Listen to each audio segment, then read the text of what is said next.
Assalamualaikum warahmatullahi wabarakatuh. Kita berjumpa lagi dan masih seputar perkembangan wakil-wakil Gorontalo di kancah nasional.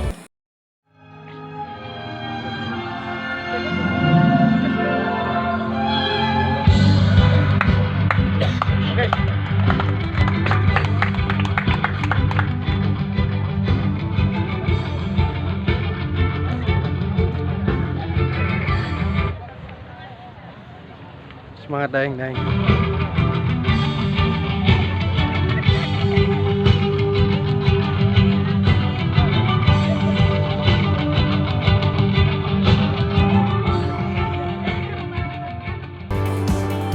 Klub putri WSG Garut FC setelah berhasil meraih poin penuh membuka asa mereka ke babak selanjutnya apabila di pertandingan berikutnya nanti dapat meraih poin penuh.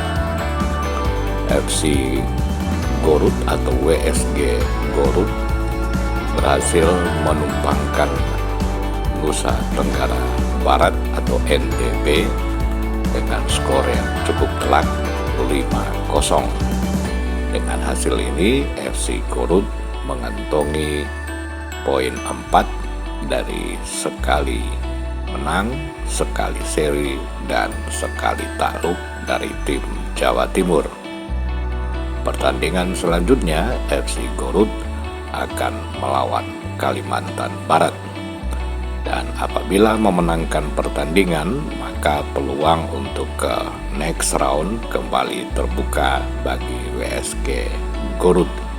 Itu pun masih ditentukan oleh pertandingan lain antara Jawa Timur melawan Yogyakarta. Sementara itu salah satu pemain WSG Garut yaitu Daeng Rosma berhasil masuk di jajaran top scorer Piala Pertiwi dengan mengantongi 4 gol. Dan ini masih kemungkinan bertambah karena Garut masih akan memainkan satu pertandingan lagi. Baik teman-teman semua, sahabat sepak bola Indonesia, jangan lupa like, komen, dan subscribe tentu untuk mensupport channel Kreasino Production TV ini.